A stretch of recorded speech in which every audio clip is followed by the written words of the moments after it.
ये आ रहा है आपके पास, बैठ के ढूंढो अपना टेस्ट।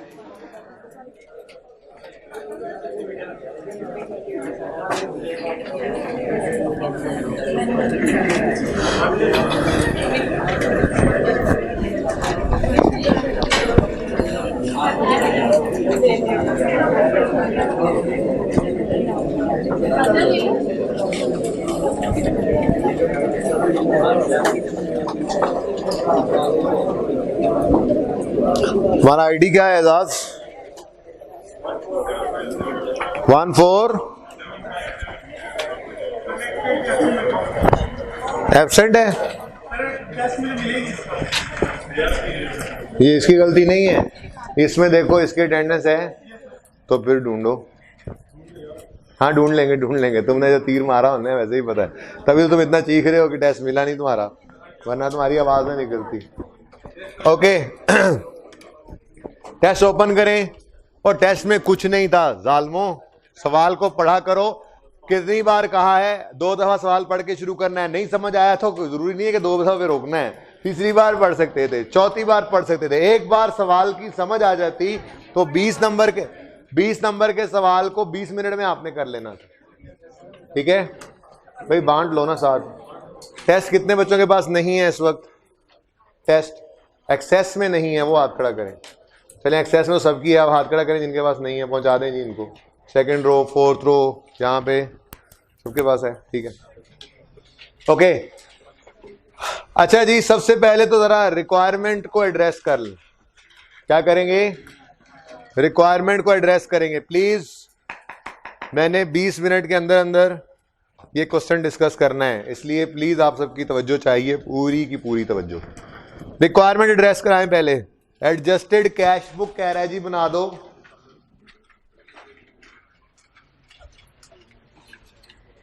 एडजस्टेड कैश बुक 2006 दिसंबर 2000, ये होगी रिक्वायरमेंट ए। जिसने सिर्फ रिक्वायरमेंट ही लिख ली होती ना, उसके ही आधा सवाल सही हो जाना था। बहरहाल नेक्स्ट है, draw the cash book bank column for January 7 on the basis of information available by January and. उसके बाद कहता है जी कैश बुक बना लो, कैश बुक का बैंक कॉलम मतलब बैंक अकाउंट, वो बना लो, यानी कैश बुक बनाओ। ये एडजस्टेड की बात नहीं कर रहा। बैंक कॉलम का मतलब क्या होता है, आपको पहले दिन बताया था। ये सवाल ना जानबूझ के ऐसे बनाया था ताकि आप थोड़ा सा ध्यान तो दें। आप ना ओवर कॉन्फिडेंट फील कर रहे थे, मुझे लग रहा था बीआरएस के अंदर, तो आप ध्यान रखा करें। एक आधा सवाल और भी मेरे पास ऐसा है जिसके अंदर मैं बिल्कुल ही उलट के रख दूंगा हर चीज।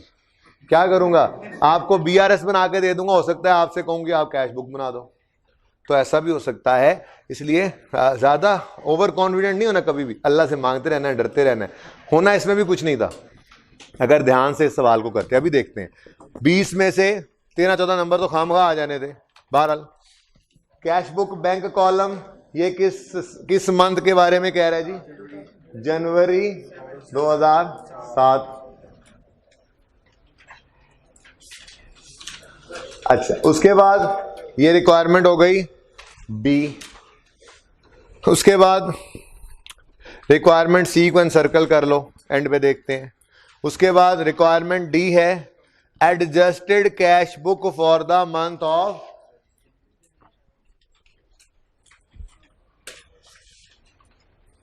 पहले कैश बुक बनाई फिर एडजस्टेड कैश बुक बना रहे हैं। आप कहोगे एक ही बार सही कर लेते। बहरहाल छोड़े इस बात को, जिसने इकट्ठा भी कर लिया होगा नंबर उसको भी मिल जाएंगे। ये जनवरी 7, ठीक है जी। उसके बाद ये रिक्वायरमेंट कौन सी है? डी। उसके बाद उसने कहा बीआरएस बनाओ इस मंथ की, तो अब यहां पे बना देते ना जरा, जगह इसके करीब यहीं बन रही है। बीआरएस कौन से मंथ की? दिसंबर 6 की। ठीक है जी ओके। कहां से शुरू किया करते थे? Balance as per adjusted cash book, कुछ चीजें ऐड कुछ चीजें less, balance as per bank statement,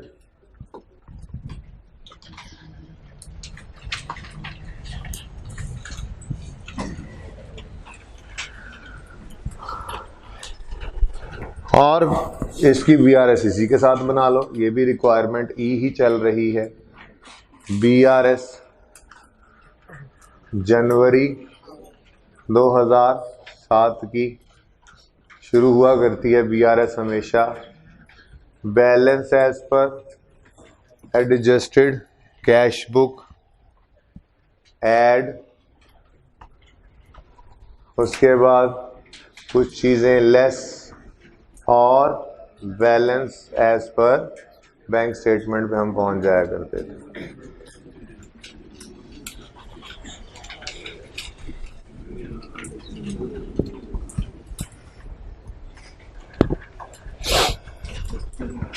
कोई रिक्वायरमेंट रह तो नहीं गई? बस एक है सी, वो रिक्वायरमेंट वैसे ही एंड पे हो जाएगी जब बाकी सारी रिक्वायरमेंट्स होंगी। आप दोनों क्यों खड़े हैं भाई?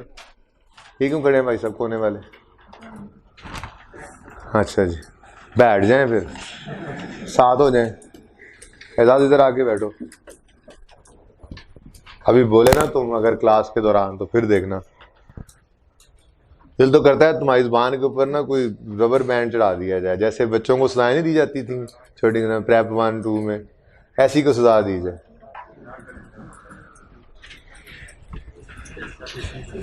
चलो नहीं करते।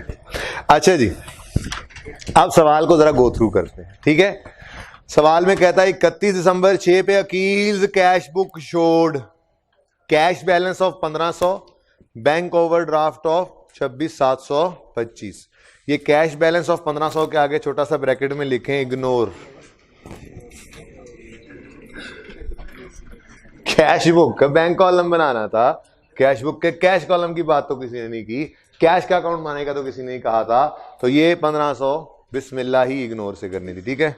ओके, अब रह गया जी 31 दिसंबर 6 का ओवरड्राफ्ट बैंक का बैलेंस है, और ये 31 दिसंबर 6 का क्लोजिंग है। ये अगर कोई गलती हुई तो अनएडजस्टेड बन जाएगा, वरना यही एडजस्टेड भी बन जाएगा, ठीक है। फिलहाल लिख तो लें, डाटा मिल गया है।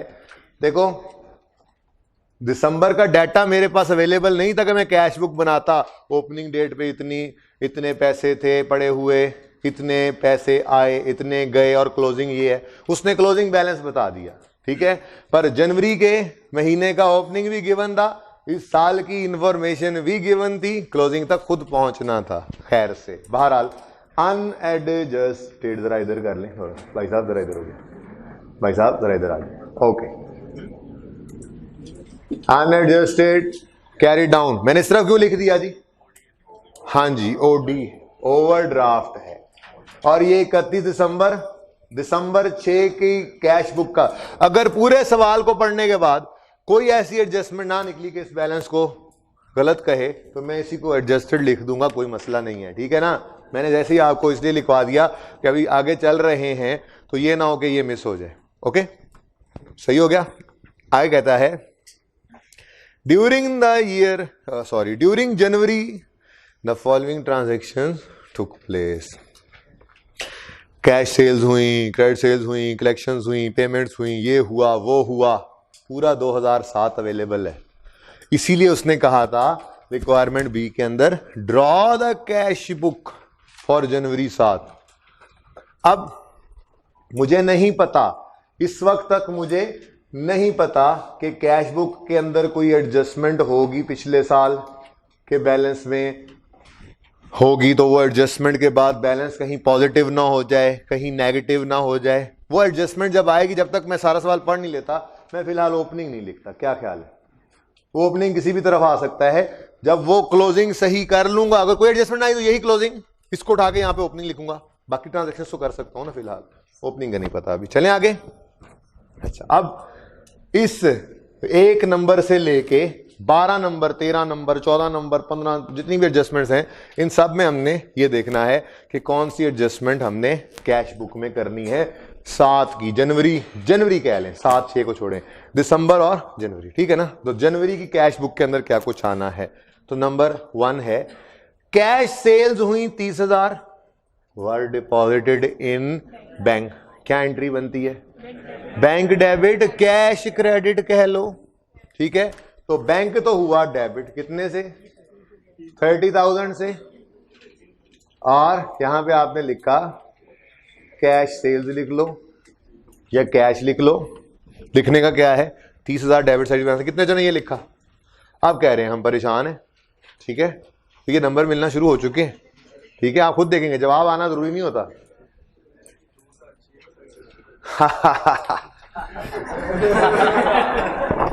गलत हो, ओके जी, आगे बढ़े। क्रेडिट सेल्स, बोले क्रेडिट सेल्स की एंट्री क्या होती है? Debtor debit sale. यहां पे बैंक तो कोई नहीं डेबिट क्रेडिट हुआ, जब वो डेटर पैसे देता है तो फिर बैंक की बारी आती है, ठीक है। तो पॉइंट नंबर 2 लिखें इग्नोर, एंड सर्कल करके लिखें इग्नोर। सारे ही काम करने वाले नहीं होते, कुछ इग्नोर भी करना पड़ सकता है सवाल के अंदर। सारा डाटा सिर्फ जब आपने लिखना हो इसके लिए नहीं दिया होता, कुछ इग्नोर करने के लिए भी होता है। Okay next, number 3, collection from credit customers 75,000 by cheque in full payment of invoices totalling 76,500। ये क्या हुआ? 76,500 बनता था, हमने 75 ले लिए, 1,500 माफ कर दिया, तो 76,500 से हमें क्या लेना देना? हम क्या बना रहे थे? चलो दो एक जैसी एडजस्टमेंट है तो एक लिख देता हूं। याद हो अगर आपको, ये कस्टमर का चेक है, पैसे आए हैं, तो एंट्री होती थी इसकी बैंक डेबिट डेटर क्रेडिट। वो कह रहा है डेटर था 76,500 का, हम सिर्फ 75,000 में राजी हो गए, बकाया 1,500 हमने डिस्काउंट दे दिया। ये एंट्री काफी दफा कर चुके हैं हम, डिस्काउंट अलाउड एक्सपेंस। लेकिन इतनी बात सोचने की जरूरत ही नहीं थी। हमने ना तो डेटर का अकाउंट बनाना था कि ग्रॉस अमाउंट आए, ना ही हमने discount allowed expense profit and loss के अंदर लेके एक्सपेंसेस में जाना था। कैश बुक बना रहे थे और खुद बना रहे थे, तो क्या करना था? सही वाली फिगर को ही लिख लेना था। तो ये सिर्फ सोचना था दिमाग के अंदर एंट्री को, इसको कुछ और बस सोचना। हाँ डिस्काउंट, ठीक है। बैंक में तो क्या आना है? नेट, रिसीट या पेमेंट। बैंक में ऐसे सोचते ना पेपर में, हाँ बैंक में तो रिसीट और पेमेंट, नेट। तो नेट की फिगर क्या है? 75 की एंट्री क्या है भाई? पैसे कस्टमर से आ रहे हैं 75,000 डेबिट, ठीक है जी, टिक करते जाए। एडजस्टमेंट 1 2 3 भी लिखते जाए। तो आज सब की हो हैं, क्या हुआ? बड़ा हो गया, ओके ठीक है। तो कभी भी देखें तकब्बुर में नहीं आना, ठीक है। हमेशा अल्लाह से डरते रहना है, अल्लाह से मांगते रहना है कि अल्लाह हम तो कुछ नहीं है, हमारा तो कुछ नहीं है, तू ही सब कुछ है, तेरा ही सब कुछ है, पास भी तू नहीं करना है, हमें कुछ नहीं आता। ऐसे देख लो, सब कुछ आते हुए भी कुछ नहीं आता।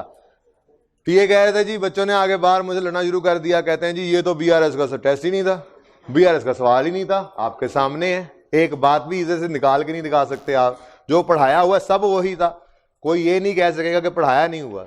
बेसिक्स के अंदर ये एंट्रीज करवाई हुई थी, ठीक है।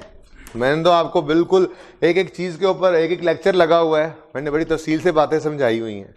तो बस कॉन्फिडेंस में होना चाहिए, ओवर कॉन्फिडेंट नहीं होना चाहिए। Okay next, point number 4, credit ignore. Point number 5, cheques of 66 issue to supplier against purchase bills of December of 67,000 pay करना था। कितना पे किया? 66। तो भी क्या करना है, हमें 66 से ही मतलब है जो बैंक से निकलना है। अब दोबारा एंट्री करने की जरूरत नहीं है, एंट्री बस बदल जाएगी, क्रेडिट डेबिट, बैंक क्रेडिट और discount allowed, discount received income credit, ठीक है। लेकिन हमारा मकसद सिर्फ बैंक से था, बैंक में से क्रेडिट 67 होना था, 66 होना था। ओके, ये मैं ना रुकता, मैं लिख देता तो आपने भी चुप करके हाँ 67। मैं रुका ना देने का, ये ऐसे बोल के गलत बोल के चुप करता है ना। कुछ शर्म करो, कुछ खुद भी होश करो। 67 की चीजें खरीद के 66 दिए हैं, तो मतलब डिस्काउंट अलाउ हुआ ना। तो बैंक में तो मैंने आपको बताया हुआ है, बैंक में नेट रिसीट या नेट पेमेंट। अगले टॉपिक फिक्स एसेट के बाद एक टॉपिक पढ़ेंगे हम कंट्रोल अकाउंट का, ठीक है। उसमें आप देखेंगे डेटर्स क्रेडिटर्स आएंगे, वहां पे अगर ये एडजस्टमेंट डिस्काउंट की देगा तो फिर हम ग्रॉस को ढूंढ रहे होंगे, वो यार तो ग्रॉस करना है, ग्रॉस करना है, क्योंकि डेटर क्रेडिटर में से ग्रॉस, बैंक में नेट, ठीक है। तो इसीलिए डिस्काउंट वाली मेहनत आगे भी काम आएगी जी। यहां पे लिख दिया हमने क्रेडिटर्स। आगे बढ़े, इतना आसान सवाल। अब अब दिल में कह रहे हैं हाय अल्लाह ये करना था, ये तो बेसिक वाले टेस्ट से भी आसान टेस्ट था, लग रहा है ना ऐसे ही। 20 में से 15 नंबर तो खाम में आ जाने दो। ये पढ़ाने वाली खामखा नहीं है, ये दूसरा असल उर्दू वाला खामखा है। ओके नेक्स्ट, अमाउंट, सॉरी हाँ अमाउंट ही लिखा हुआ है दोनों में। Number 6, amounts received from customer 15,000 by way of cheques against, भाई कस्टमर से पैसे आए हैं ना, कस्टमर वाले पैसे, बैंक डेबिट, बस बात खत्म। परेशान किस लिए हो रहे हो? वो कहोगी 75, ये भी 75, तो 15 भी तो उन्हीं से ही आए। क्या डेटर साल में एक ही बार पैसे दे सकते हैं बस? ठीक है, तो मैं वही यार तुम्हें सब कुछ समझ आकर भी, हाँ वही तो कह रहा हूँ, सब कुछ समझ आकर भी गलत कर दिया। तो सवाल कितनी दफा पढ़ा था? सच्ची बतानी, एक दफा। अगर दूसरी दफा पढ़ते तो नहीं, अगर दूसरी दफा पढ़ते तो शायद ठीक है। तो प्लीज 2 दफा मैंने कम से कम का कहा हुआ है। अब एक एग्जाम्पल तो आपके सामने आ गया, अच्छा बच्चा है मेरा, अच्छा स्टूडेंट है, और उसने सब कुछ सही समझ लिया लेकिन उसने ओवरलुक कर दिया। तो मैं आपसे ये अर्ज करता हूं, टाइम ज़ाया नहीं होता। पेपर टाइम से पहले कर लिया होगा, ठीक है, घर चले गए होगे 10 मिनट पहले किया तो 10 मिनट तो नहीं लगना था एक बार और रीड करने में, ठीक है, लेकिन 6 महीने लग जाते हैं। तो 2 दफा पढ़ने से वो 10 मिनट पहले की बजाय 15 मिनट पहले हो जाना था, ये भी बता दो। बहरहाल 2 दफा कम से कम पढ़ा करें, कई सबक मिले आपको जी। Amount given to supplier 12,500 by way of cheque, 12,500 ये भी क्रेडिटर को पे किया, ठीक है, टिक करते जाओ। Amount withdrawn from bank 5,000, of which 2,000 was for personal use, balance was for meeting cash. और यार एंट्री है ड्राइंग डेबिट बैंक क्रेडिट और कैश डेबिट बैंक क्रेडिट या कोई एक्सपेंस, हमें इससे क्या, बैंक क्या हुआ है 5,000 से क्रेडिट, यहां पे आप लिख लो कैश, कैश लिख लो, ड्राइंग लिख लो, अलग अलग लिख लो, कोई मकसद कोई मसला नहीं है, कोई नहीं, उसको अलग करने की जरूरत ही नहीं है, बस 5,000 क्रेडिट हुआ पड़ा, ठीक है। आप यूं लिख लो कैश एंड ड्राइंग, आपको तसल्ली नहीं हो रही, ठीक है जी, कैश एंड ड्राइंग 5,000 निकल गया। अलग अलग किसी ने लिखना है तो वो भी लिख लिया। यहां तक कितने बच्चे ऐसे जिनका बिल्कुल सही आ रहा है सवाल? आप लोग तो वेव्स किल हो गई, मौजें मारी गई। ओके नंबर 8 टिक कर लें। नंबर 9, स्टेशनरी एक्सपेंसेस पे किया हमने during the month 4500, out of 4500 amount of 2500 was paid by cheque and remaining was paid out of cash. हमें किससे मकसद? 2500 से। 2500 का चेक हमने, 2500 के चेक हमने स्टेशनरी के लिए लिख कर दे दिए। ये स्टेशनरी लिखने की कोशिश की है मैंने, स्टेशनरी, ओके। असल में ना यार तुम्हारे साथ टेक्निकल मैन्युफैक्चरिंग फॉल्ट है तुम्हारे अंदर। Number 10, cash paid carriage outward, ignore वाली एडजस्टमेंट थी, एनसर्कल कर लें, इग्नोर। उसके बाद bank charges of 75 debited by bank in December, debited by bank in December were not recorded through the cash book of December as bank statement received on 10 January for the month of दिसंबर के bank charges bank ने दिसंबर में काट लिए थे, हमने वो record ना किए क्योंकि जनवरी में बैंक स्टेटमेंट रिसीव हुई थी, तो जनवरी में कर लेते हैं, क्या मसला है। ये थी वो एडजस्टमेंट जिसकी वजह से सवाल के अंदर शायद इसको एडजस्टेड मांगा गया था। तो एंट्री बोलें, बैंक चार्जेस डेबिट कितने से? 75 से, और बैंक क्रेडिट, ठीक है जी। अब एडजस्टेड कैरी डाउन बता दें, हैं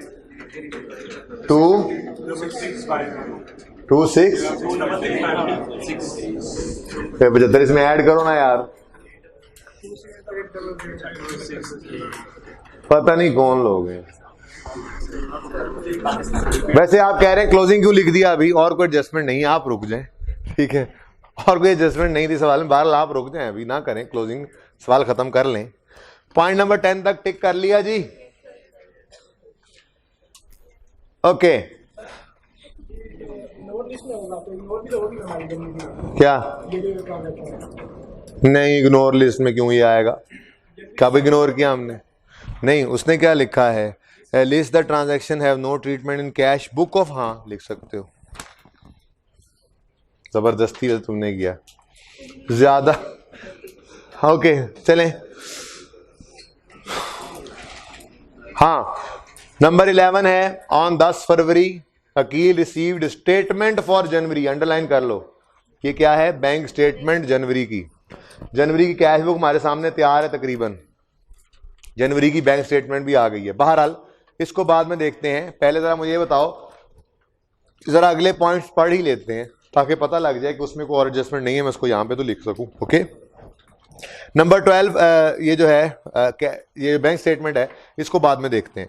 number 13 cheques of 1250 deposited in the bank before यकम जनवरी, बिफोर यकम जनवरी का मतलब क्या है, दिसंबर के चेक्स हैं, वर नॉट येट रियलाइज्ड इन जनवरी, यानी कि दिसंबर में भी अनप्रेजेंटेड थे, जनवरी में भी अनप्रेजेंटेड हैं, बात समझिएगा, ये और जेड़े भी हैं वो बात से देख लेने, पहले गलत करन दो मैंने, बात समझो मैं कहना क्या चाह रहा हूं, वो स्टिल अनप्रेजेंटेड या अनक्रेडिटेड वाले चेक्स हैं, क्यों, क्योंकि चेक्स हमने डिपॉजिट, हाँ ठीक है, हमने डिपॉजिट किए 1250 के, कब किए थे, 31 दिसंबर तक, क्योंकि बिफोर ये यकम जनवरी और 31 जनवरी लिखने का मकसद ही यही था कि आप जनवरी के आसपास घूमें, आप ये ध्यान ना दे सकें कि दिसंबर का है, बिल्कुल सीधी बात नहीं कि यहां लिख दिया था दिसंबर वाले चेक्स हैं तो आप फटाफट लिख देते ये तो वही हैं,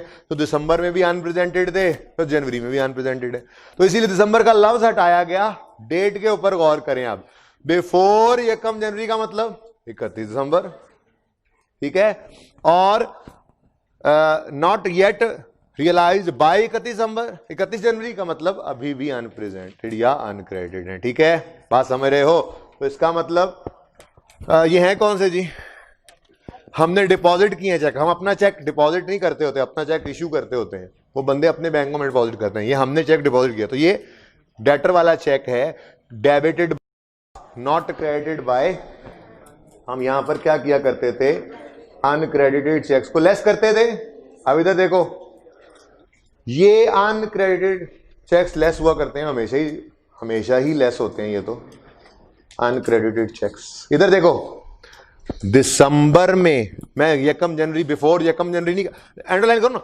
बिफोर यकम जनवरी साथ को अंडरलाइन करके लिखो 31 दिसंबर, ठीक है, 31 दिसंबर को हमने डेबिट कर दिया था बैंक में, 31 दिसंबर को क्रेडिट, कैसे पता लगा, क्योंकि वो 31 जनवरी तक क्रेडिट नहीं हुआ तो 31 दिसंबर तक कहां पे हुआ वो, ठीक है ना, इसका मतलब ये चेक अनक्रेडिटेड, दिसंबर में मैंने कहा दिसंबर चेक, ऐसे ही है, दिसंबर चेक कोई होगा कितना 1200, ये दिसंबर का चेक था, दिसंबर में भी अनक्रेडिटेड था, ये दिसंबर का चेक था, ये जनवरी में भी, चलो बातों बातों में ये बात भी हो गई, किसका, हाँ बिल्कुल मिलेगा, जो जिसने ये इस सारे रिक्वायरमेंट में से किसी ने कोई एक चीज भी अपनी जगह पे लिखी है उसको नंबर मिलेंगे, अकाउंटिंग है ये, ठीक है, हाँ जहां पे किसी ने यहां पे ओपनिंग, अच्छा बहरहाल आगे बढ़े, आगे करें, likewise cheques of 2750 issued before यकम जनवरी, ये तो सेम ही हो गया, वर नॉट प्रेजेंटेड, सेम वही, इशूड बिफोर यकम जनवरी को अंडरलाइन कर लो ना, बिफोर यकम जनवरी को अंडरलाइन करके लिखो दिसंबर 6, यानी हमने इशू किए थे चेक्स दिसंबर में, अगर वो दिसंबर में ही प्रेजेंट हो गए होते तो क्या वो 31 जनवरी तक अनप्रेजेंटेड पड़े होते, नहीं, सादा सी बात है, तो इसका मतलब हमने कहा दिसंबर चेक्स दिसंबर में प्रेजेंट ना हुए तो यहां पे तो अनप्रेजेंटेड थे ही, पर वो कह रहा है not presented for payment till 31 जनवरी, तो ये अभी भी स्टिल अनप्रेजेंटेड है, दिसंबर चेक्स। ठीक हो गया जी, और सही है, नंबर मिलेंगे जी, नंबर मिलेंगे। ओके, पास हो जाओगे ना, पास हो 5 आ जाएंगे। नंबर बहुत ज्यादा थे इस नंबर है सवाल की, इसीलिए मैंने नंबर ज्यादा रखे थे कि जिसको समझ ना आए। ओके नेक्स्ट, ताकि होश में रहे ना, ताकि कैजुअल ना लिया करें, ताकि सवाल को 2 दफा पढ़ें। हमारा मकसद आई कैप को पास करना है बेटा, नहीं है टेस्ट के अंदर टॉप करवाना आपको, वरना मैं आगे आप जाते जाएंगे टेस्ट को मुश्किल करने की कोशिश। मेरी कोशिश होती है मुश्किल, आप लोगों की परफॉर्मेंस अच्छी जा रही थी तो मैंने कहा चलो थोड़ा सा वो,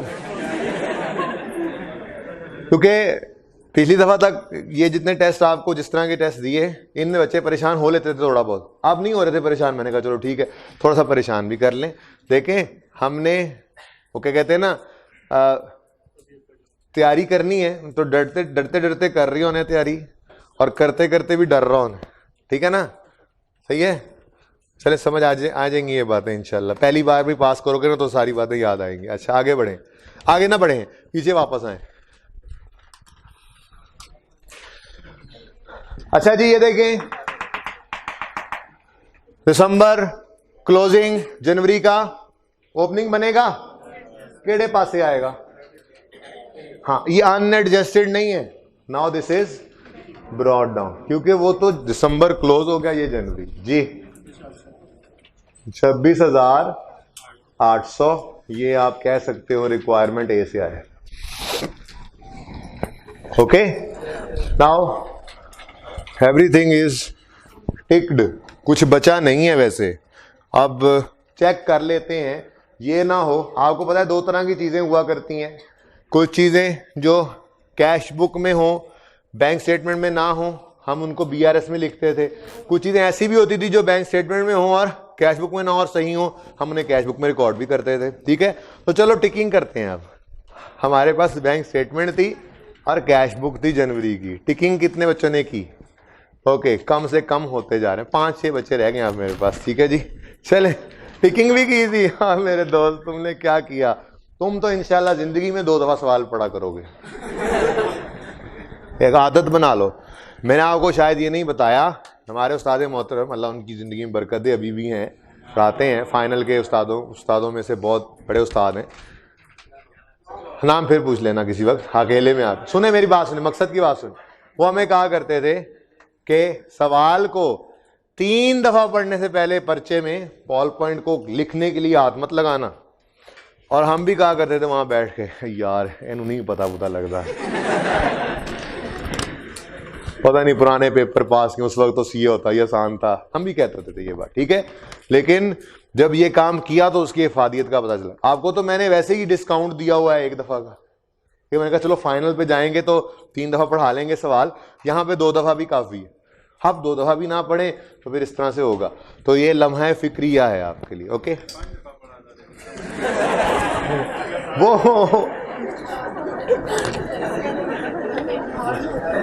वो जो है ना, चलो छोड़ो, अब वो जरा पर्सनल बन रही थी, चलो छोड़े। ओ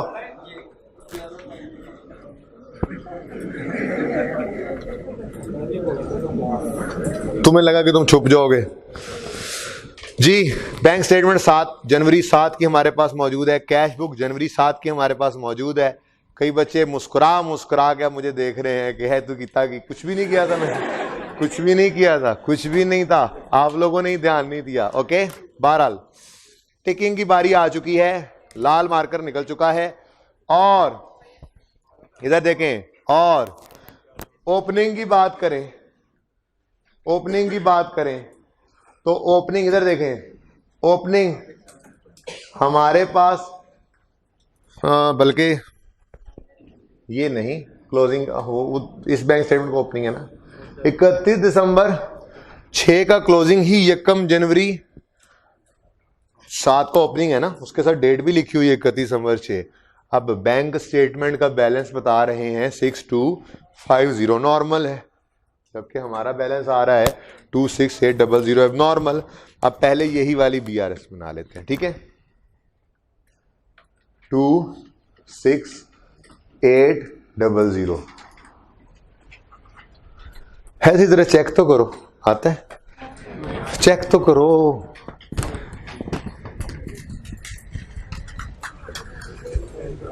नहीं मैच किया, ओ चलो फिर टिकिंग करते हैं, अल्लाह खैर करेगा, कोई ना कोई अल्लाह रास्ता निकालेंगे, आगे बढ़े।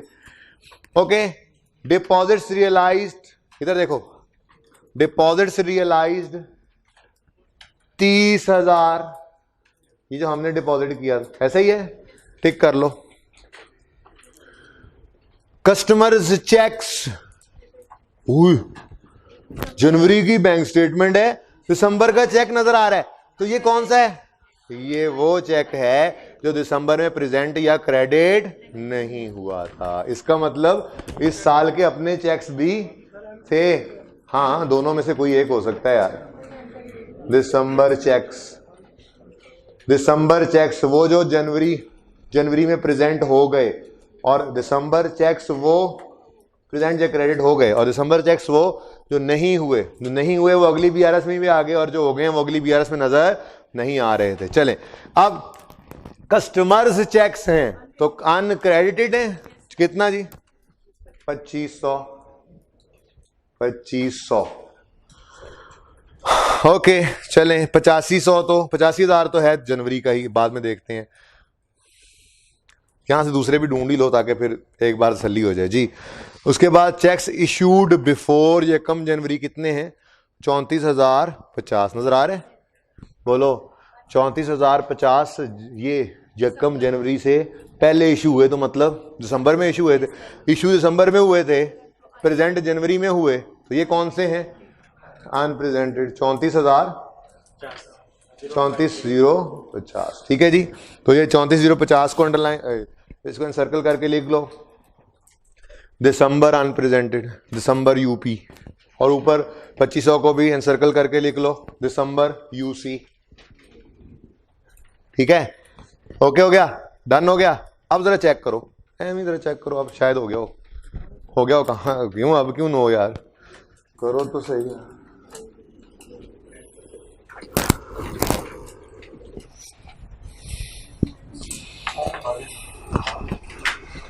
सिक्स 250 नॉर्मल हो गया, ठीक है जी, बीआरएस सही है, बीआरएस सही है। ओके, तो कोई ऐसी चीज जो ना पढ़ाई हो वो आ गई हो, बताओ कुछ है? कुछ एक लफ्ज भी अभी तक ऐसा है? ऐसा कोई एक लफ्ज भी अभी तक मैंने तो नहीं देखा। चलें, टिकिंग कर रहे थे, ये दो तो टिक हो गए ना, ये 2500 और 3450, ये आपने इस कैश बुक में नहीं ढूंढने लग जाना, ये तो पुरानी कैश बुक के आइटम्स थे, दिसंबर के थे। ओके डन, क्लियर, चलें आगे, चलो अब टिकिंग। हाँ बेटा, डेबिट क्रेडिट तो मैंने ऊपर लिखा ही नहीं हुआ। अब एक बात साफ सुथरी लिखी हुई है, डिपॉजिट रियलाइज हो रहा है कैश, फिर कस्टमर से चेक हैं, फिर नीचे वो चेक्स इश्यूड हैं, बैंक चार्जेस हैं, तो अल्फाज खुद बता रहे थे कि हम क्या हैं, हम रिसीट है या पेमेंट है। तो मैंने तो डेबिट क्रेडिट लिखा ही नहीं हुआ था वहां में। सॉरी, बीआरएस की तरह एडलेस होने से क्या तुम्हें, किस जैसा फॉर्मेट है? बीआरएस जैसा फॉर्मेट तो नहीं है, नहीं, ऐड अनप्रेजेंटेड होते थे, लेस अनक्रेडिट होते थे, और फिर बैलेंस ऊपर कैश बुक का, नीचे बैंक स्टेटमेंट का, या ऊपर बैंक स्टेटमेंट का नीचे कैश बुक का होता था। यहाँ पे तो दोनों ही बैंक के बैलेंसेस हैं, ऊपर बैंक स्टेटमेंट की हेडिंग है, दरमियान में कुछ रिसीट्स है, कुछ पेमेंट्स है। तो फॉर्मेट के पीछे ही लगे रहोगे या खुद भी दिमाग इस्तेमाल करोगे, पढ़ के भी देखोगे? बात समझ रहे हो ना? होश में आए बच्चे, मेरे अच्छे अच्छे बच्चे होश में आए हैं आज, थोड़ा सा उनको भी ध्यान हुआ। कल तो यही कह रहे थे एवं सवाल देता है गलती नाल, आगे कहेगा यार सॉरी बच्चों, अच्छा गलत हो गया सवाल, थोड़ा सा ऐसे ऐसे और वैसे, और हम कहेंगे देखा हमारी तैयारी ऐसी थी, हम तो गलत हो ही नहीं सकते थे। अब आज 3-4 बच्चों को होश आया, थोड़ा सा अच्छे बच्चे मेरे काफी, उनकी शक्लों, उनके ऐसे आंखें ऐसे खुली हुई हैं, ये सवाल था। चलो टिकिंग करें, अब ओपनिंग को टिक कर लो भाई, ओपनिंग हो गया सही, ठीक है। ओके, कैश टिक हो गया था, यहां भी टिक कर लो। डिपॉजिट्स रियलाइज्ड, पैसे आ गए, तो ठीक है ना, रियलाइज डिपॉजिट्स डिपॉजिट्स, खान साहब डिपॉजिट्स, अल्फाज खुद बता रहे, डिपॉजिट्स रियलाइज्ड 30,000 जो हमने डिपॉजिट किया था वो बैंक स्टेटमेंट में नजर आ गया। ओके नेक्स्ट 2500 तो ठीक हो चुका है ऑलरेडी। अब 85,000 को पकड़ लो, ये क्या है, क्रेडिटेड बाय बैंक, ऐसे ही है। अब इधर देखो, डेबिटेड बाय अस कितने हैं,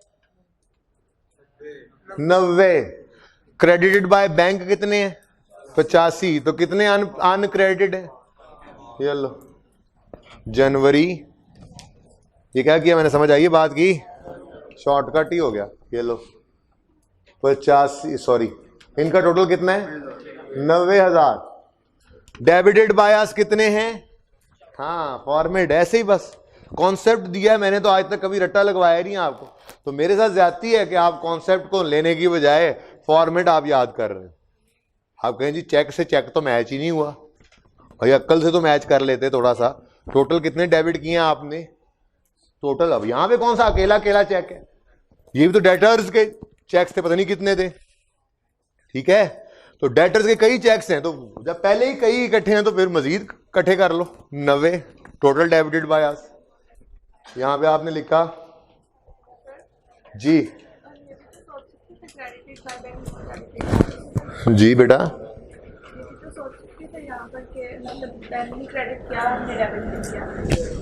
नहीं, ठहर ठहर, यस सर खलो जाओ भाई, यस सर एमी, यस सर, सवाल सुना है, यस सर भाई, देखें बात सुने मेरी, बैंक में डेबिट हमने डेबिट किए, बैंक ने क्रेडिट नहीं किए, सोच तभी रहे हैं क्योंकि हमने 90 से डेबिट किया, बैंक में 85 पड़े हैं। आप ये कैसे कह सकते हैं कि बैंक ने ये डेबिट कर दिए हमने नहीं किए हुए, यानी आप ये 85 भी उधर ऐड करना चाह रहे हैं, तो फिर वो कहां गए जो हमने ऐड किए, वो कहां गए, ओके बीआर, वो इधर बीआर से ले आए, ये उधर ले जाए, ऐसे नहीं होता जी। ओके 90 के हमने डेबिट किए थे बैंक में, वो डिपॉजिट से रियलाइज कितने हुए हैं, सिर्फ 85, कोई बात कोई बात, बहुत अच्छा हुआ आई कैप में जाने से पहले पहले आंखें खुल गई, कोई बात, इस पे शुक्र करना, आज 2-2 नफल पढ़ना सारे जाके जी, 5,000 अगली बात तो समझ आएगी होगी आपको जी। ये तो है क्या, ये तो है क्या, कैश ड्राइंग्स, ये तो कैश निकाला है, ठीक है, ये चेक्स तो इशू नहीं किए, ये भी चेक्स इशू किए, ये भी चेक्स इशू किए, और स्टेशनरी के लिए भी चेक्स इशू, चल लेवल हो गया। ये टेलीफोन करो, हेलो मैं पास नहीं हुआ, ये वो टेलीफोन है, ठीक है, यहां पे आवाज आएगी, यहां से कान में जो अब्बा जी की गालियां आ रही होंगी, यहां से आप मिन मिन कर रहे होंगे, ये टेलीफोन है, टोटल करें जरा 6600 12,500 कर दो ना, टोटल कर दो, कैलकुलेटर भी हाथ कांप रहे हैं, अब क्या हो, 81,000, ओके, क्रेडिटेड बाय अस 81,000, जाके देखो बैंक चार्जेस को एनसर्कल करो, ये तो हमने रिकॉर्ड करने होंगे, देख लेते हैं, कैश पेड को टिक करो, ये तो टिक भी हो गया, चलो शुक्र है, ये दरमियान देखो, ये दरमियान में से टिक हो गया ये, ठीक है, हाँ जी 34,000 पहले टिक हो गया, आगे क्या लिखा हुआ है 78, लेस के अंदर लिखा हुआ है 78,000 निकले बैंक से, हमने क्रेडिट किया था 81 से, निकले हैं 78, तो हाँ जी 81,000 माइनस, तो समझ आ गई है, यही कह रहा था कल टीए साहब को कि देर कर दी आपने, पेपर ले आते, कल ही इनको होश ठिकाने कर देता मैं, कल ही ये सीरियसली घर जाके पढ़ रहे होते, आज अब सीरियस होंगे जाके, ठीक है जी, कितने, ठीक हो गया, डन।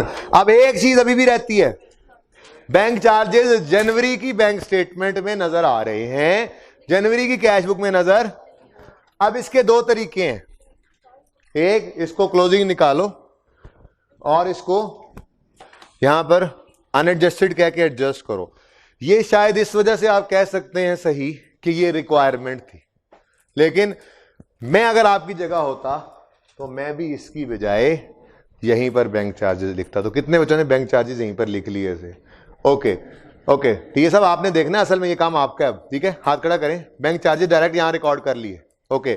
और वो बच्चे जिन्होंने इसको क्लोज करके फिर इसको ओपन करके उधर रिकॉर्ड किए, सभी सही हैं। इन सब के नंबर आपको जिन्होंने यहाँ पर लेकर आए हैं, वो अगर ओपनिंग के कोई नंबर थे ना यहाँ पर, ओपनिंग अनएडजस्टेड से एडजस्टेड, वो टोटल मार्क्स ही यहीं पर दे देने अगर किसी ने बैंक चार्जेस की एंट्री यहाँ पर कर दिया। ओके सही है ना।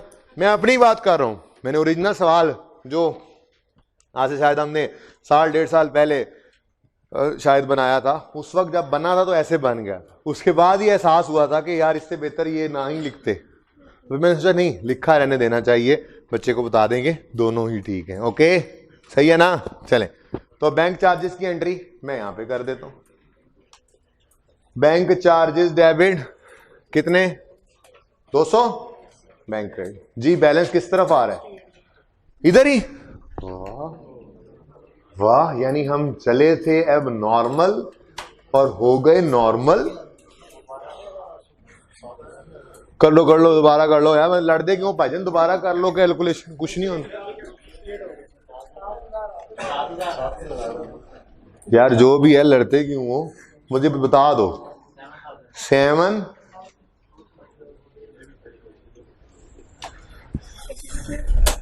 तो ये भी आपने करवाया है अनप्रेजेंटेड वाला 78,000 वाला। हाँ तो सर मैंने सिर्फ इसमें मतलब 12,566,000 का प्लस करके 78,000 में से माइनस किया, 500 लेटर स्टेशनरी दिया था।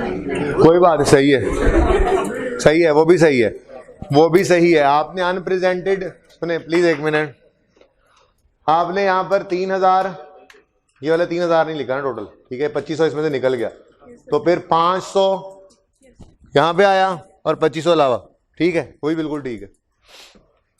आपने अनप्रेजेंटेड ही कहा ना चेक्स को, तो अनप्रेजेंटेड ही। चलें आगे, बता दें जी। मैंने कहा ये एडजस्टेड ही है, क्योंकि कोई ऐसी चीज है ही नहीं जो एडजस्टमेंट वाली हमने छोड़ी हो। एक चीज बन रही थी, हमने उसको भी यहीं पे लिख लिया, हमारे हाथ में ही था, लिख कर एडजस्टेड ही निकाला, बिल्कुल सही बैलेंस, जरूरत ही नहीं है इसको, टाइम बचाएं, सेव कर लिए टाइम, ठीक है। 7,060 पॉजिटिव, सही हो गया सर, मुबारक हो, आपने आज बहुत कुछ नया सीखा, कुछ नहीं था नया इसमें। अच्छा, दूसरा सवाल अब मैं नहीं कर रहा, जल्दी से अपने हैंडआउट्स ओपन करें। इसको क्या नोट कर लें। इसके कितने मार्क्स हैं बेटा, हर फिगर के अपने मार्क्स हैं, 0.5 या 1, जितने जितने हैं वो उतने उतने ही हैं। कोई फिगर ऐसे नहीं कि किसी को जो लग रहा है कि आपने गलत कर रही है उसके ज्यादा नंबर हो, मार्किंग स्कीम है इनके पास, ले लीजिएगा। सोल्यूशन भाई साहब ये ना देख लें, सोल्यूशन ऐसे ही कर लें, अगर बिल्कुल ऐसे ही नहीं है तो ऐसे कर लें, क्योंकि वो वर्किंग है सोल्यूशन के अंदर की हुई, अलग से बच्चे को ऐसे पता नहीं ये क्या है, इसकी तस्वीर खींचे, सोल्यूशन बनाएं, रखवा दें अभी मार्किंग स्कीम्स में। हाँ, पिछले टेस्ट के अंदर एक एडजस्टमेंट थी। अच्छा, वो अब बच्चों के पास टेस्ट नहीं होगा पिछला, इसलिए वो जरा गौर से सुने, अगला सवाल ना गिरान देना पाए। BR खत्म है, तुम उठ के जरा पानी लेके आओ, फिर वेले बैठे हो, जाओ मुझे एडजस्टमेंट ढूंढने दो जी। इससे ओ भाई, किधर जाओ भाई साहब। अच्छा जी सुने, इससे पिछला जो टेस्ट था, जो अभी आज को आपको वापस किया है, जिसके अंदर बेतहाशा बच्चे पास हुए हैं माशाल्लाह, ठीक है, तो जाकल्ला यार, मैंने कहा तब तक मैं ये बातें कहते हैं, बैठ जाओ। ये आई कैप, जो मैंने आपको कहा था आई कैप की रीसेंट अटेम्प्ट का क्वेश्चन है, ठीक है, ठीक है ना। इसके अंदर मैं एडजस्टमेंट्स पढ़ रहा हूं, बहुत सिंपल एडजस्टमेंट्स थी, सिर्फ एक एडजस्टमेंट में आपने गलती की होगी, मैं उस तरफ तवज्जो दिलाना चाहूंगा आपकी। नहीं है जिनके पास क्वेश्चन वो मत ढूंढें, इतना जरूरी नहीं है उसको ढूंढना जितना जरूरी सुनना है, ठीक है।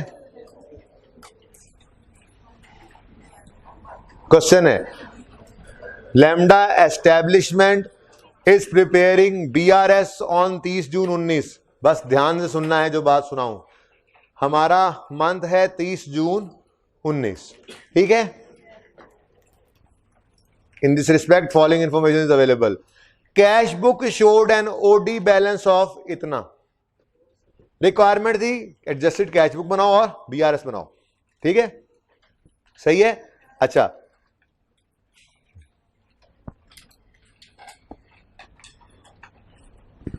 ढूंढने सारे ढूंढने, बात मान नहीं रहे बच्चे, लगे मैं भी पेपर ढूंढ रहे हैं।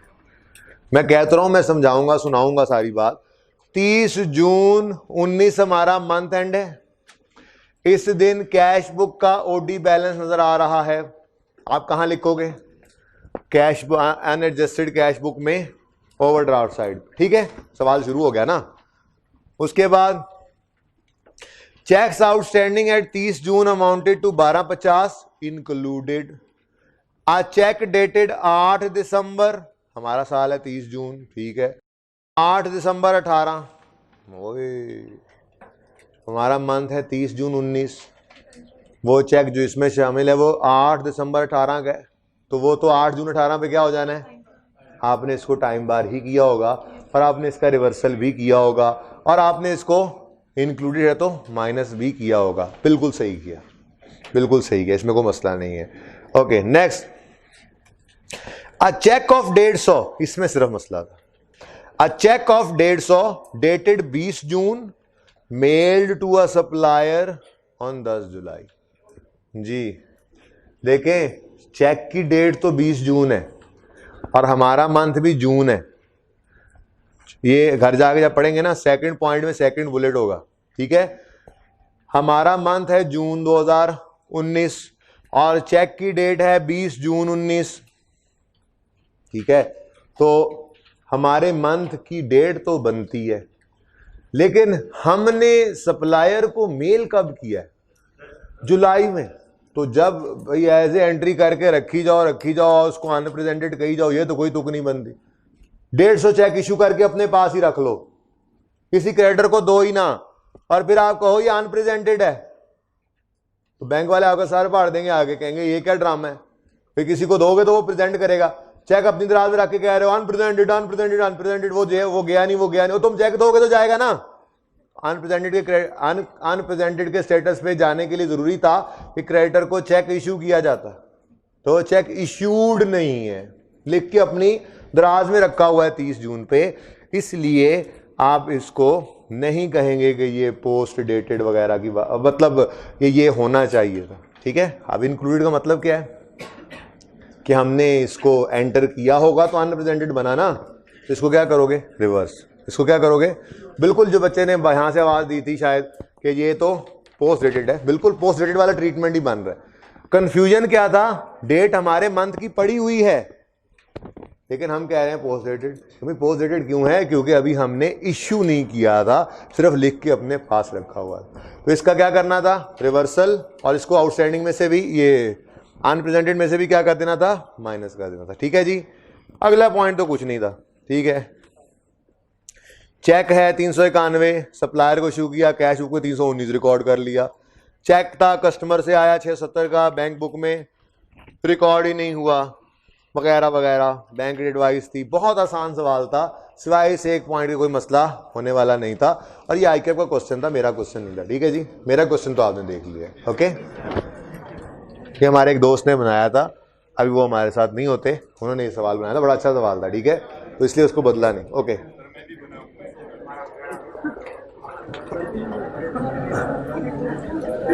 तुम तो मुंह ही बनाते हो जब भी बात करता हूं मैं। हैंडआउट दे दो भाई सबको, हैंडआउट दे दो।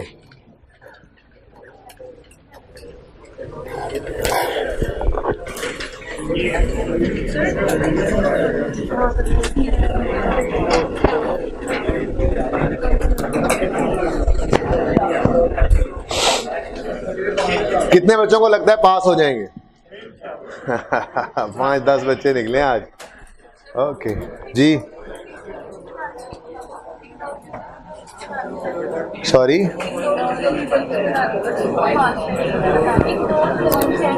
हाँ एक पॉइंट रह गया है टेस्ट में, वो जो एनसर्कल नहीं करते आए थे, इग्नोर इग्नोर इग्नोर, एक रिक्वायरमेंट में वो पॉइंट्स भी लिखने थे, ठीक है, लिख लीजिएगा। भाई एक एंड आउट मुझे भी दे दिया करो जालिम, बना के जो देता है एंड आउट उसको ना दिया करो।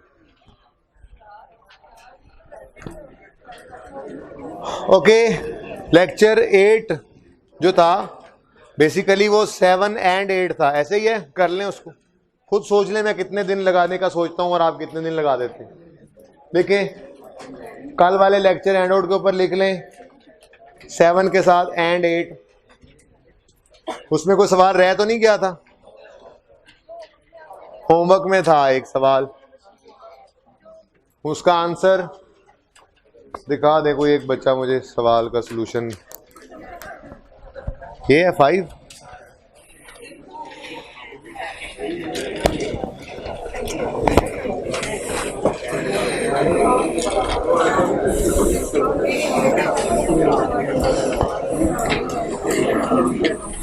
डिस्पोजल की वर्किंग दोबारा क्यों की है तुमने? कहा नहीं था वर्किंग के साथ रेफर करना?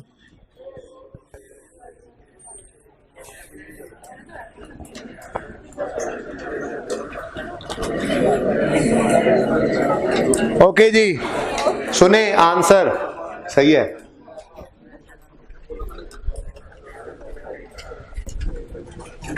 Class assignment lecture number 7 and 8 हो गया ना अब तो, ऐसे ही है ना, आज वाले पे 9 लिखा हुआ है इसीलिए, ठीक है। 9th लेक्चर है, अभी तक तुम्हें फिक्स एसिड नहीं तुमसे हो रहे।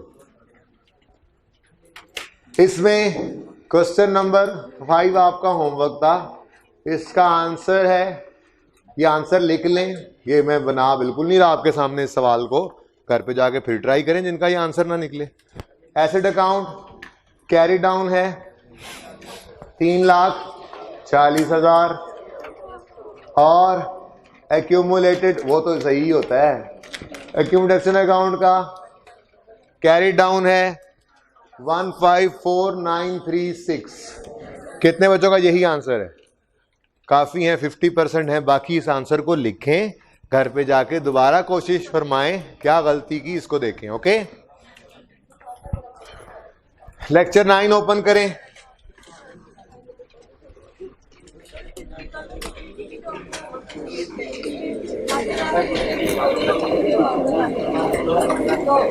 मैंने उससे पहले एक दिन ये अर्ज भी किया था कि किताब के अंदर आपको डिस्पोजल 2 हों तब भी एक अकाउंट मिलेंगे, परेशानी हो ना आपने 2 ही बनाने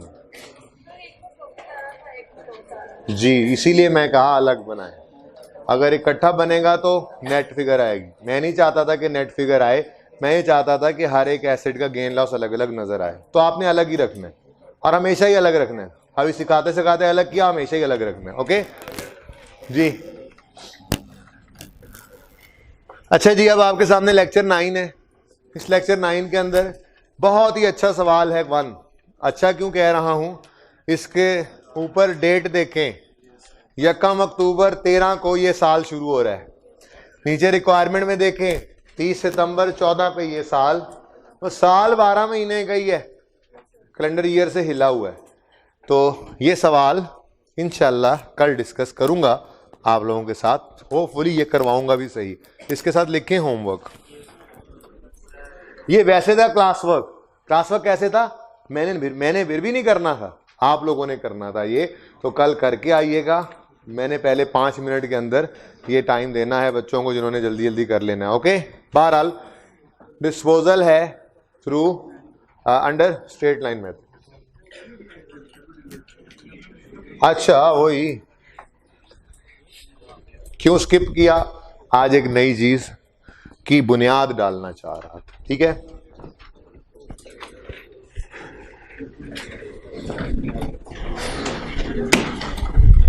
लिख लिया करें, ठीक है, कि नई चीज की बुनियाद डालने लगी है, वो लिख लेंगे, ठीक है।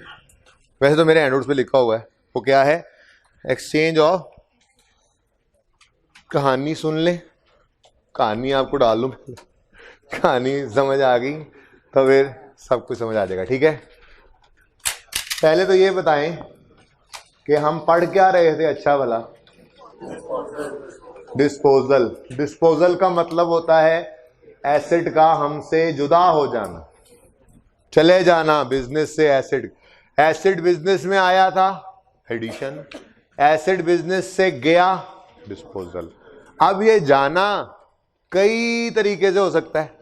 अभी तक जो हमने पढ़ा था वो था through sale, through sale, simple. Asset के जाने का एक तरीका क्या है, एसिड को बेच दिया जाए, ठीक है।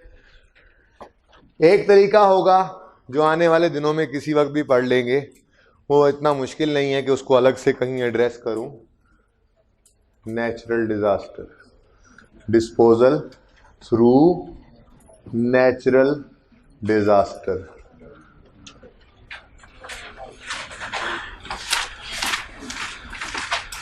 क्या मतलब, मतलब आग लगी, एसिड जल गया, हमसे तो गया, आग लगी तो पीछे स्वाह बची, राख, एसिड तो गया, आग लगी, एसिड गया, सैलाब आया, एसिड गया, जलजला आया, एसिड गया। यानी एसिड गया, वो चाहे बिक के गया, चाहे जल के गया, चाहे चोरी हो के गया, चाहे पानी में बह गया, हमसे गया तो डिस्पोजल, हाँ गया, हमसे गया तो गया, ठीक है जी, वो भी डिस्पोजल ही है। इसी तरह से एक डिस्पोजल होने का रास्ता जो है वो एक्सचेंज भी है।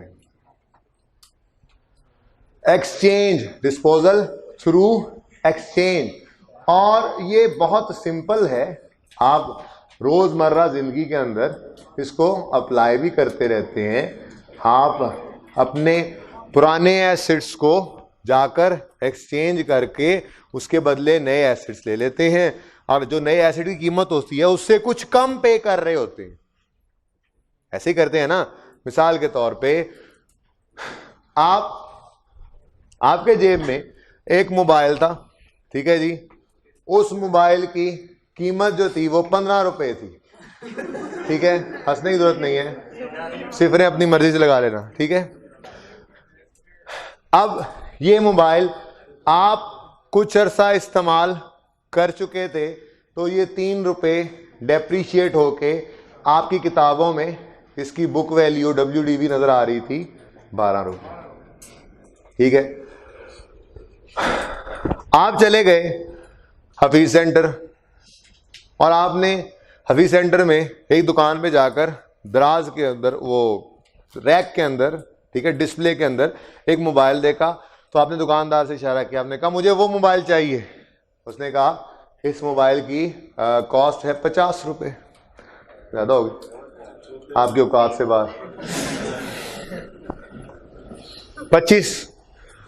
25 रुपए, ठीक है। अच्छा, हमने कहा ठीक है, देखें ये कॉस्ट ऑफ न्यू है, बोलो कॉस्ट ऑफ न्यू।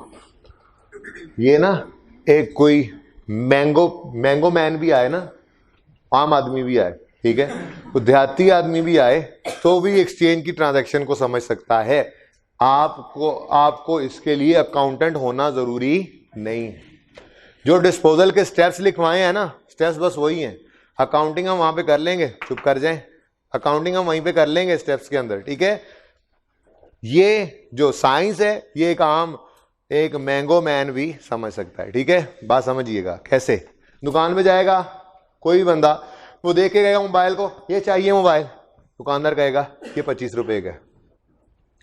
वो कहेगा मेरे पास जो मोबाइल है मेरे हिसाब से उसकी कीमत 12 है। वो कहेगा मेरा हिसाब रखो अपने पास। क्यों? आप कह रहे हो हमने ये खरीदा था 15 का, डेप्रीशिएट हुआ। मुझे बताओ, कभी आप हफीज सेंटर गए हो, आपने अपनी जेब से मोबाइल निकाल के दुकानदार को दिखाया हो, तो क्या कभी उसने ये सवाल किया है कि ये कितने का खरीदा था? उसको इससे कोई सरोकार नहीं होता। वो ये देख के कहता है मोबाइल को मेरे हिसाब से इसकी कीमत इतनी है। बात समझिएगा, मेरे हिसाब, उसको नहीं सरोकार आपने कितने का एसिड खरीदा, कितना डेफिसिट हुआ, आपके हिसाब से कितने का है, उसको इससे सरोकार नहीं है। ये सारी की सारी चीजें दुकानदार के हिसाब से रेलेवेंट नहीं थी। जब आप एक्सचेंज करने गए तो दुकानदार ने आपके मोबाइल की हालत देखते हुए उसकी कीमत लगाई 10 रुपए। ठीक है, ठीक है। आपने क्या कहा, मुझे वो वाला मोबाइल चाहिए, उन्होंने कहा उसकी कीमत 25 रुपए। आपने कहा अपना मोबाइल मैंने बदले में देना है, उसने उसको देकर कहा मेरे हिसाब से ये 10 रुपए का है। अब वो कोई भी आदमी हो, अकाउंटेंट होना जरूरी नहीं है, वो क्या कहेगा, ठीक है ये मोबाइल रख लें, ये मोबाइल दे दें, कितने पैसे पे कर रहा होगा, 15 रुपए। ये है एक्सचेंज की ट्रांजैक्शन। और ये जो 10 रुपए है इसको टेक्निकली स्पीकिंग कहा जाता है trade in allowance. Trade in allowance क्या होता है, लिखें, सबसे पहली बात यही लिखें आज, लिखें ट्रेड इन अलाउंस क्या है। बिल्कुल आसान सादा आम फहम जो बात है वो लिखिएगा, जैसे हमारी एग्जाम्पल के अंदर जो बात आई थी वही बात समझे लिखनी है हमने। ओके, लिखें ट्रेड इन अलाउंस के बारे में लिखें, value assigned by the shopkeeper to our old asset. Value assigned by the दुकानदार टू आर ओल्ड एसेट। हमारे पुराने एसेट को दुकानदार ने कितनी कीमत लगाई है, बात समझ रहे हो, ठीक है। हाँ, ट्रेड इन अलाउंस है value assigned by the shopkeeper to our old asset.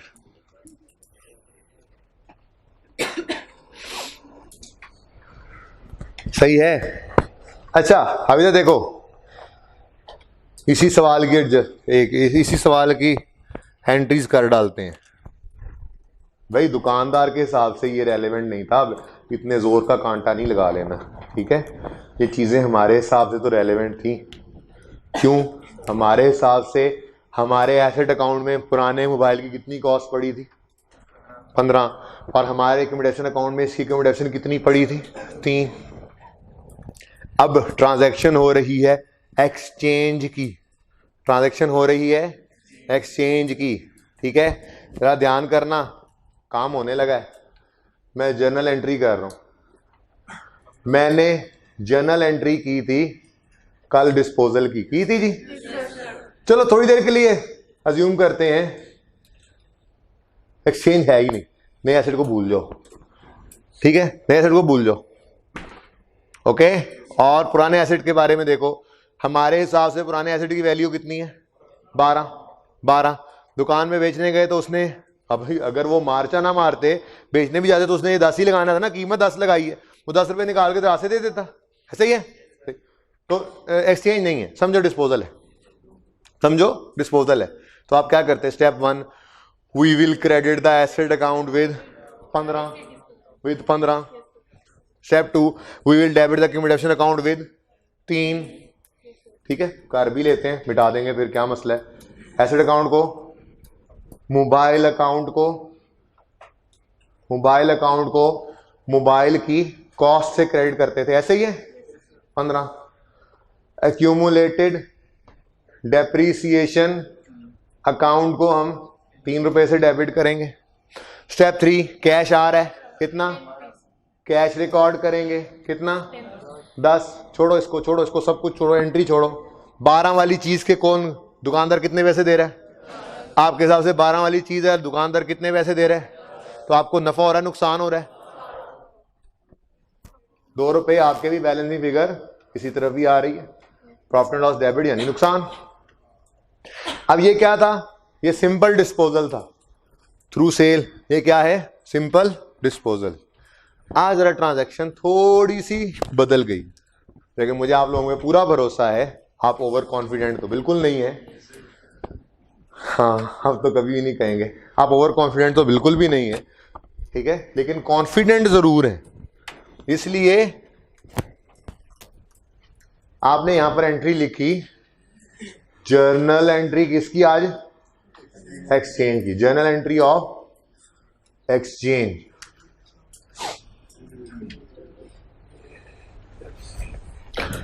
Journal entry of exchange. Step 1 भाई पुराना एसेट तो जा ही रहा है ना, बोलो पुराना एसेट तो जा ही रहा है ना, तो चलो स्टेप 1 बोलो जल्दी से स्टेप 1 बोलो।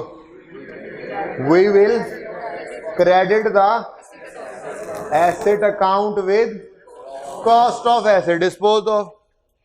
ठीक है, बताओ कितनी? 15। ठीक है, हमारे सवाल में, हमारा भी सवाल ऐसा ही था लिखा हुआ है, पर ठीक है वो भी पढ़ लेते हैं, बाद में पढ़ लेते हैं। 15। Step 2, we will debit the accumulated depreciation account with accumulation of disposal from date of purchase till date of, मैंने आपको सवाल में दे दी कितनी? 3। ठीक है। स्टेप 3, we will record, मैंने ये नहीं कहा था we will record cash receipt या कैश पेमेंट। आप जरा सोच के बताना, एक्सचेंज की ट्रांजैक्शन है, ऐसे तो बिक ही रहा है, क्या कैश आ रहा है? ना जी ना। आप नया एसेट महंगे वाला खरीद रहे हैं तो उसके कैश की फिर भी आपको पेमेंट करनी पड़ रही है। आप 15 जेब से देंगे अगर आपको ये मोबाइल चाहिए तो। आप मोबाइल भी दे रहे हैं पुराना, आप पुराना मोबाइल भी दे रहे हैं, आप 15 रुपए जेब से भी दे रहे हैं, फिर ये 25 वाला मोबाइल आपको मिल रहा है। बात समझ रहे हो? ठीक है, इसका मतलब कैश आ नहीं रहा, कैश जा रहा है। ठीक है जी, तो कैश क्या हो गया जी? कितने से? 15 कैसे निकला? चलो ये भी बात कर लें, ये 15 कैसे निकला है जरा बता दें। आप लोगों ने बताया मुझे, ये इत्तेफाक है वैसे, महज एक हसीन इत्तेफाक। इसको बदल ना लें, ये अभी तभी ये तो कहीं नहीं इस्तेमाल हुआ, इसको 22 कर लो। ठीक है, ठीक है, कितना हो जाएगा? 12। वो 15 एक जैसे हो गए थे। ठीक है, अच्छा बोलो। मैंने कहा, आपने कहा कैश पे हो रहा है, और कितना पे हो रहा है? ये 12 कैसे निकला? कॉस्ट ऑफ न्यू में से, ये एक फॉर्मूला है जो यूज होना है आपके अब ऑनवर्ड कोर्स में, सवालों में, पास पेपर में आई कैप बड़ा यूज करता है। ये फॉर्मूला आपको आता था पहले से ही, मैंने तो नहीं सिखाया, मैं तो अकाउंटिंग सिखाते ही नहीं हूं आपको सब कुछ खुद ही आता होता है। तो देख लें, जैसे फॉर्मूला है, ये फॉर्मूला में आपने मुझे बताया है कि हमने कैश पेड कैसे निकाला। बताएं कैसे निकाला कैश पेड? ने कहा जी कॉस्ट ऑफ न्यू जो थी ना, उसमें से ट्रेड इन अलाउंस को हमने माइनस किया। मैंने कहा अच्छा, ट्रेड इन अलाउंस क्या है? आपने कहा value assigned by the shopkeeper to our old asset. मैंने कहा तो आपको तो काउंटिंग आती है। 22 माइनस 10 कितना? ये आपने बराबर, ये आपने जबानी निकाल लिया। ठीक है, तो ये 12 लिखा हुआ है। ओके जी, लग तो रहा है बतख बनी है पर 12 है। ओके जी, कैश क्रेडिट, ठीक है ना। एक और फॉर्मूला भी मुझे लग रहा है आपको आता है, वो शायद इस्तेमाल ना हो, ये बहुत होता है इस्तेमाल। ये किसका फॉर्मूला है? आपने ना अभी जब आपने एंट्री लिख लेनी है ना, एंट्री लिखने के बाद आपने ये फॉर्मूला लिखने से पहले एक जुमला मुझसे डिक्टेट करवाना है, फिर उसके नीचे ये फॉर्मूला लिखना है। ओके, मैं उसके बाद लिखवाऊंगा कि अगर सवाल के अंदर कैश पेड या कॉस्ट ऑफ न्यू मिसिंग होगी तो ये फॉर्मूला यूज करना है, उसके बाद ये फॉर्मूला लिखेंगे आप। बड़ा अहम फॉर्मूला है। ठीक है, अच्छा जी, एक और फॉर्मूला भी मुझे लगता है, मुझे ये बताएं, आप पुराने एसेट पे गेन लॉस बता सकते हैं? डायरेक्ट मैं पूछूं तो, एंट्री ना करें, बताएं। दो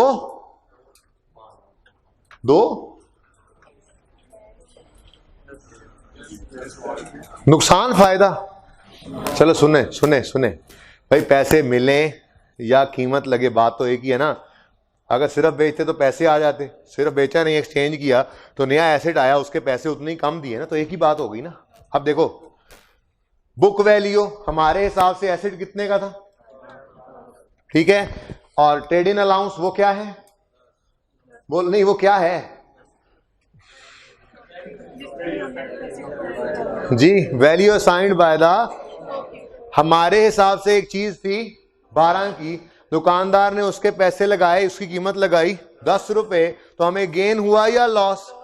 गेन हुआ या लॉस? डायरेक्ट ये भी निकाल सकते थे, बहरहाल ये तो शायद ही यूज हो। This is 2 star formula, this is 1 star formula. ठीक है जी, शायद कहीं काम आ जाए जिंदगी में, ये तो बहुत दफा आएगा। बहरहाल इधर देखें, वैसे ही मैंने लिख दिया, कहीं काम ना आ जाए। गेन लॉस, इधर देखें हमारे पास ट्रेड इन अलाउंस माइनस जो कीमत दुकानदार ने लगाई minus book value BV of old asset. Okay जी, trade in allowance 10, book value 12, तो हमें गेन आ रहा है या लॉस आ रहा है? ठीक है, तो हो सकता है ये भी कहीं ना कहीं इस्तेमाल हो जाए, पर ये वेरी लेस वाला इंपॉर्टेंट है और ये वेरी मच वाला इंपॉर्टेंट है। ओके, अच्छा वापस आए, पता नहीं किधर को निकल गए थे, एक तो हम भी रुकते नहीं ना, कहीं से कहीं चले जाते हैं। वापस आए, जर्नल एंट्री सिखा रहा था आपको, जर्नल एंट्री सिखा रहा था। स्टेप 1 लिखने नहीं है एक्सचेंज के स्टेप्स, मैंने आपको कहा था स्टेप्स जिंदगी में एक ही बार लिखे, ज्यादा खोल दो, स्टेप्स जिंदगी में एक बार लिख लिए काफी है, ठीक है ना। अब बस उन्हीं को यूज करेंगे, आगे बढ़ेंगे। स्टेप 1 मैंने कहा पुराना तो बिक ही रहा है ना। Step 1 will credit the asset account with cost of asset dispose of. Step 2 will debit accumulation with its accumulation. Step 3 we will record cash. बस आज इसका रुख बदल गया है, ये भाई साहब आज नए रुख पे हैं, ये चेंज। एसेट बिकता था तो कैश आता था, ठीक है। ओके छोड़ें, तो बहरहाल एसेट बेच ही रहे हैं, पर एक्सचेंज की ट्रांजैक्शन है तो पुराना एसेट देकर नॉर्मली, ये कोई उसूल ना बना लेना, लेकिन 99.999% केसेस में आपको एक्सचेंज के अंदर कैश पे होता ही नजर आएगा। उसकी वजह, अब नॉर्मली नया एसेट खरीदते हैं, पुराना दे रहे होते हैं, तो कुछ कैश आपको ऊपर पे करना पड़ता है, ठीक है। तो ये तो 3 स्टेप्स वही हो गए। अब चौथा स्टेप क्या था? We will balancing figure will be profit or loss, balancing figure will be profit or. लेकिन अब मुझे खुद बताएं, क्या ये transaction as a whole complete हो गई? ये transaction as a whole complete कब होगी? जब नए एसेट साहब भी आ जाएंगे हमारी इस जेब में। आप पुराने एसेट को तो, पुराने मोबाइल को तो निकाल दिया आपने, सिम निकाल ली, आपकी तो जान निकल जाए, मोबाइल थोड़ी देर ना चले तो मरने वाले हो जाए आप, तो आपकी जेब से मोबाइल निकल गया तो समझो आपकी ऑक्सीजन बंद हो गई। तो सबसे पहले आपका काम क्या होगा? दूसरा मोबाइल सामने वाली जेब में आए, जो आधा बाहर भी हो, ठीक है। तो आपने अब क्या करना है? ये ट्रांजैक्शन पूरी ही तब होगी जब आपके एसेट अकाउंट को आप डेबिट करेंगे। अब मोबाइल तो 2 दफा हो गए, ठीक है। तो ये क्या है? ओल्ड, और ये क्या है? न्यू, ठीक है। न्यू की तो आनी ही कॉस्ट थी, लेकिन अगर एसेट अकाउंट कॉस्ट से बन रहा है तो ओल्ड की भी यहां से क्या निकला करती है? कॉस्ट, ठीक है। डन, समझे हो? सही है। चले अब बताएं कितनी है न्यू की कॉस्ट? 22। अब बैलेंसिंग फिगर निकालें।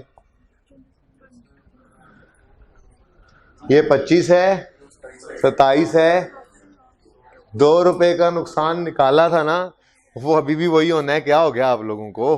ठीक है, मैं जानबूझ के वो काम पहले किया था। बहरहाल प्रॉफिट एंड लॉस अकाउंट में बैलेंसिंग फिगर ले जाएंगे, इसको कहते हैं एक्सचेंज ऑफ फिक्स्ड एसेट्स। ये है एक्सचेंज ऑफ फिक्स्ड एसेट्स, ठीक है। कैसा लगा एक्सचेंज? मैंने कहा ये सवाल पढ़ेंगे, ऐसे टाइम लगेगा, समझा पहले देता हूं, घर पे आप होमवर्क करके आएंगे, कल फिर इसको डिस्कस कर लेंगे। क्या ख्याल है?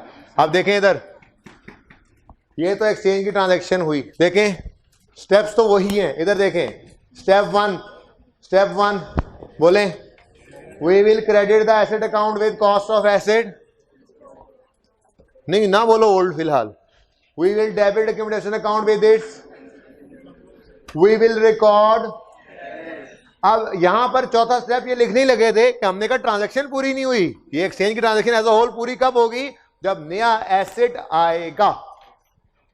तो नया एसेट का आना, ये एसेट का आना तो डेबिट ही होता है, ठीक है। अब 2 हैं तो ये ओल्ड की कॉस्ट निकली है, न्यू की कॉस्ट आई। तो एक स्टेप बस ऐड हुआ है बीच में, वो नए एसेट की कॉस्ट एसेट अकाउंट में ऐड होनी है, तो इसलिए हमारा स्टेप एक बढ़ गया। लिखना नहीं कहीं पे, कतन नहीं लिखना, बस एक बार लिख लिए याद हो गए बस। एंड अब स्टेप्स लिखने की जरूरत नहीं है। किताबें जब मैं कहा करूं ना तब बंद किया करो, किताबें जब मैं कहा करूं तब बंद किया करो, ठीक है। अब इसके बाद लिखें, मसला क्या है, ये फॉर्मूला कब यूज करना पड़ेगा। इधर देखें, अगर आपके पास नए की कॉस्ट ना हो या कैश पेड ही ना हो, ये दोनों फिगर्स ना हो, तो आप ये एंट्री बैलेंस नहीं कर सकते, ठीक है। तो लिखें, इफ कैश पेड और cost of new asset is not given in question, if cash paid और कॉस्ट ऑफ न्यू एसेट, देखो ना इक्वेशन में अगर कैश गिवन हो, ट्रेड लॉस गिवन हो, कॉस्ट मिसिंग कर दे तो रीअरेंज कर लेंगे। ये दो चीजें सवालों में मिस कर दिया करता है, इसलिए आपको लिखवा रहा। इफ कैश पेड और cost of new asset is missing in question, we will use following formula to calculate these. We will use following formula to calculate these. और नीचे आप पहला फॉर्मूला लिखें, cash paid is equal to cost of new asset. New नहीं लिखा, new के आगे sorry asset नहीं लिखा, cost of new asset minus trade in allowance. और दूसरा फॉर्मूला वैसे ही लिख लें, किसी वक्त जरूरत पड़ जाए तो, ठीक है। अब देखें, पास पेपर्स में हाई कैप ये दोनों चीजें मिस करता है, ठीक है। लेकिन आपको पता है अगर उसने तीसरी चीज आपसे इस फॉर्मूला के तहत निकलवानी है तो दो गिवन होंगी, तो कभी कैश पेड और ट्रेड इन अलाउंस दे देगा, कॉस्ट मिसिंग, कभी कैश पेड मिसिंग करेगा तो कॉस्ट ऑफ न्यू और ट्रेड इन अलाउंस देगा, ठीक है। लेकिन इधर देखो, ट्रेड इन अलाउंस हमारी इस एंट्री में कहीं नहीं आता, ये आपने प्रूफ कर लिया, देख लिया, घर जाके देखना। ट्रेड इन अलाउंस हमारी इस एंट्री में नहीं आता, ओके। हाँ, कैश पेड आता है, कॉस्ट ऑफ न्यू आता है, तो ये मिसिंग कर दे तो ट्रेड इन अलाउंस को यूज करके हम निकाल सकता करते हैं। आप सुने होमवर्क, क्वेश्चन 1 आपका होमवर्क हो चुका है। Question number 1 of exchange mister Qasim और क्वेश्चन नंबर 2 ऑफ एक्सचेंज ये आपने कर लेना है। क्वेश्चन 3 अभी रहने देना, ठीक है, सही है। उसके बाद होमवर्क फिलहाल इतने का, ठीक है। टाइम ज्यादा, नया काम किया ना तो 1 घंटे से ऊपर ना चला जाए समझते समझते। तो क्वेश्चन 1 एक्सचेंज का, क्वेश्चन 1 एक्सचेंज का, क्वेश्चन 2 ओके, ये होमवर्क में करके आइएगा। अल्लाह हाफिज।